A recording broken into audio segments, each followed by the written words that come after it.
Hi, kids. How are you? So, today is Monday, thank goodness, and we are still reading Ray Jakes is Not a Chicken, and we're on chapter 9. I believe we're going to read chapter 9, which is a little bit long, and see if I can get 10 in there too today, because I'm going to have you do one of the worksheets that I uploaded about Ray. All right, so I'm going to start right off. I hope you had a great weekend. 9 is whacked on Wednesday. I hope you remember what the WW thing together means, like when the beginning of words are the same. Often in titles, it's called alliteration. And the authors use that just another way to get your attention or to make something more interesting. All right, whacked on Wednesday. It is now noon, and even though the top half of me is covered with mud, because remember he stirred the thing, and then Jared shook it all over him. So even though the top half of me is covered with mud, or excuse me, soil, I have made it almost halfway through the week without getting into trouble. Disneyland, here I come. Maybe. Did Jared throw mud at you this morning on purpose? Kevin McKinley asks me. Huh? I say. We were the only ones sitting at the third grade boys' lunch table so far. When the bell rang, I ran outside fast so I could finish my lunch early and then go wash my hands for half an hour. I guess Kevin was just hungry. Kevin takes a big bite of his big sandwich, chews slowly, swallows and bites, and then takes a long swig of his chocolate milk without even using a straw. Milk dribbles down my shirt whenever I try that, but I guess today it wouldn't make much of a difference. Kevin clears his throat. Corey said that Emma told him it looked like Jared threw that mud on you on purpose during the experiment, he says, and he gets ready to take another bite of his sandwich. Wow, I didn't know news traveled so fast around here or that boys listen to girls. Why would Jared do that? I asked, not really answering Kevin's question. Because he's mean, Kevin guesses, his mouth full again. Corey slides onto the bench. Who's mean? He asks, opening his lunch sack and peering eagerly into it, even though he's already eaten half of what's inside. All that's probably left in the sack are carrot sticks and the same box of raisins that his mother keeps packing every day, even though Corey never eats them. Those raisins are practically antiques. But don't worry, we'll share our food with him.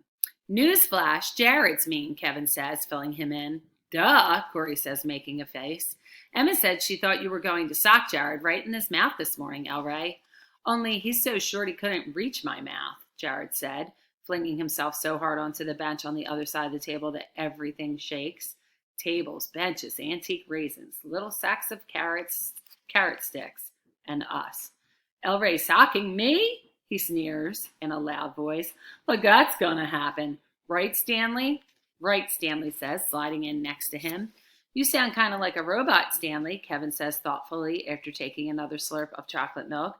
Everyone at the table, even Jared and Stanley, is quiet for a second because Kevin is nearly as big as Jared. So what does that mean in terms of a possible fight?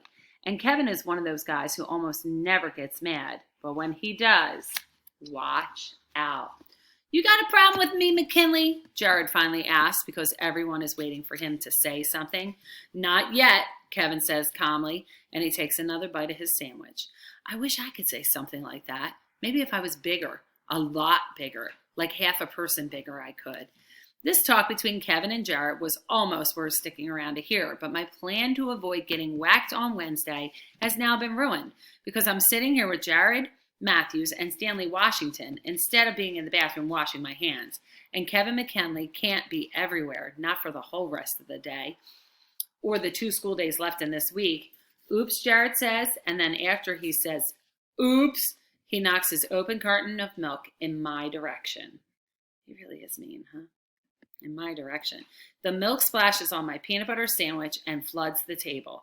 It creeps towards the edge of the table where it will look like I wet my pants if it dribbles on my lap. And boy, if that is not a 3rd grade or elementary school nightmare. They knock the milk over towards him. How scary, huh? Nobody wants it on their pants. Ray popped up, right? He jumped up, which is what I would do. And so, even though I don't want to, I scramble to my feet to get out of its way. Look at Ray run, Jared says, laughing, even though I haven't run anywhere yet. Everyone waits for me to say something or do something to get even with Jared, but I just clamp my mouth shut and think about Disneyland. It better be worth it. Bark, bark, bark, Jared mutters softly, but loud enough for everyone to hear. Dude, you owe him lunch, Kevin says, and swoop. He grabs the sandwich from Jared's big square paw and hands it over to me. Oops, I say, and then I drop Jared's sandwich on the ground, and I stomp on it. Sorry, Jared, I tell him, not sounding sorry at all. Let me try it again. Sorry, Jared. Right? It's not a real sorry, right? Jared is halfway to his feet, looking really, really mad and also hungry. But there's no way he can complain without looking dumb in front of everyone, including a few girls, Emma, Heather, and Annie Pat, who are watching us from a nearby table with worried eyes.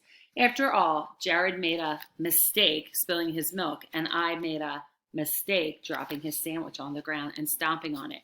So we're even, right? But I don't know that somehow, somewhere, I'm going to have to pay double for this. I just hope it's not until next week. That's all. There he is, stomping on the sandwich. I don't know if I would be brave enough to stomp on a sandwich. However, I keep thinking if they talk to an adult, another adult in the school, maybe things would change. Because he's saying Miss Sanchez is clueless. So maybe there's another adult they could speak to and say, keep your eye out or something. And if one adult doesn't listen, you keep telling another one and another and another until somebody really figures it out. Chapter 10, if you like Wonked on Wednesday, is called Thumped on Thursday. How clever is this author? Why is Jared so mad at you? Emma asked me just before I'm probably about to get thumped on Thursday because of the sandwich thing the day before. It's 8:15 and school hasn't even started yet. He's not mad, I tell her. I don't know. That is two different answers to the same question, but Emma can handle it. Why don't you have a meeting with him and find out, she suggests. This is a very embarrassing conversation. Also, boys do not solve their problems by having meetings. That's much more a girl thing, in my opinion. And then all of a sudden, I can feel my juices racing, my heart pounding, and my hands getting clenchy. In other words, I'm about to lose my temper with Emma. Well, why don't you have a meeting with your mom to find out why your hair is so curly? I ask, even though I like curly hair. Especially Emma's, which is long and brown and tangly and always smells good. I don't know how girls do that. Emma touches her hair, her eyes get wide, and she steps back, surprised. Don't get mad at me, she says in a shaky voice. I was only trying to help, that's all. Well, stop trying, I tell her, turning to walk away, because it's time to go wash my hands for a while, so nobody can help me, especially not a girl. And so, this is just a break, in the page. I want you to think about that. Like sometimes when you're upset by something and your friends come over and try and help you, you might lash out at them. Ready? It is now just after lunch and I'm on my way to the front of the class to talk about the 3 layers of soil in our experiment jars. But Miss Sanchez turns her back to the class for a second and I land flat on my face on the floor. Whoomp. It's because I had to walk past Jared. That's why. And he tripped me. Okay, there are 3 things you can do when you fall flat on your face in front of the whole class. Again, here he goes with his list. 1, 2, here comes 3. I'll come back to the pictures as I read, okay? 1, you can pretend you are dead or at least unconscious. But then your teacher will call the nurse, the principal, and your parents. So you got to weigh that one out. 2, you can pretend it was a joke. And you meant to fall flat on your face. Only it's hard to do that when you think you might throw up or start crying if you try to talk. And if I start crying in front of the whole class, Jared's supreme goal would have come true. And I can never let that happen. You can see here he is crying. Sorry. And 3, you can, notice there's nothing after it. Oh, Elray, sweetie, are you all right? Miss Sanchez asks, racing to my side. I know it's her because I recognize her shoes. Miss Sanchez just called me sweetie in front of the whole class. I will never live this down. This week just keeps getting more and more terrible. Sweetie, Kevin whispers, cackling. This will be my nickname from now on. I just know it. I say, which is supposed to mean, sure, I'm fine. Only it's hard to explain that from flat on the floor where there isn't any air in your lungs, and I try to sit up. Jared tripped him, Annie Pat cries. On purpose, Emma says. Oh, great. Emma has already forgiven me for making fun of her hair, and I didn't even apologize yet. Now I feel worse about that. Thanks a lot, Emma. I did not trip him, Jared objects. I was stretching, that's all, and Elray got in the way of my foot. Ow, he says a little late, rubbing his foot. Miss Sanchez ignores everyone but me. Are you all right, Elray? She asked again. Her voice is soft as my mom's. I'm fine, I say, struggling to stand up. After I am on my feet again, I look around the room, and Jared is waiting for me to tell on him, but I don't, and he looks confused. Do you think you should go see the nurse? Miss Sanchez asks me. Nah, I tell her. I just want to talk about soil and its components, that's all, so I can get credit for doing this very interesting experiment. Well, if you're sure, Miss Sanchez says, still looking worried. Oh, I'm positive, I tell her, and I hobble the rest of the way to the front of the class.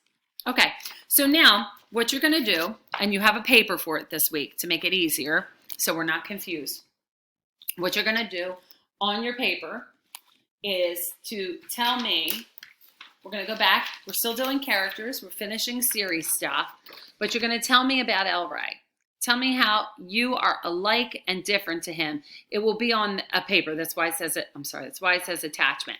It went in an email, and it's on the Power School for your parents as well. It will say day 1 attachment. So describe El Rey to me. What do you know about him? How do you feel about him? Remember, when we figure out things about characters, we pay attention to what do they do and what do they say. Have you learned anything? I think El Rey is this kind of kid, and I know that because of these things. And that's similar to me. You can be both a lot like El Rey, because that's how people are, and not like El Rey, 2 different things. You can be both of those, right? Some people might say, and I can feel like I can hear Keegan telling me now, some people might say, I am more like El Rey, or I am a lot like El Rey, or I'm not like El Rey for this reason. And so that's all you're going to do for today is tell me how you think how you would describe El Rey, and then how you think you're alike. Give an example, okay? So if I were to compare myself to El Rey, I wouldn't say because we're both kids or we're both boys. Remember, we passed that. I mean, I know I'm not a boy, but you understand what I'm saying. We passed just those kind of comparisons. I'm going to talk about like how he is and what he's doing that makes him like me. And so now some of you might be saying, I'm not like him at all. So that's okay too. You can say, I'm really not like El Rey at all. We're different because El Rey does this and I would never do that. Or, I am mostly like him, not so different. You can tell me either. You can tell me both. Whatever it is, you're just going to fill out the first attachment. Okay? Good job, guys. Tomorrow, we're going to do 2 more chapters of El Rey during our Zoom. And then on Wednesday, you're going to watch a video again. And then Thursday, we'll talk about it in Zoom. Okay? All right, everybody feel good? Okay, I hope you had a great weekend, guys. I miss you. And our Hangman was so much fun. I really like that. Next time, we're going to play something, maybe Pictionary, something good. And maybe even charades, so you can get involved. All right. Thank you. Bye.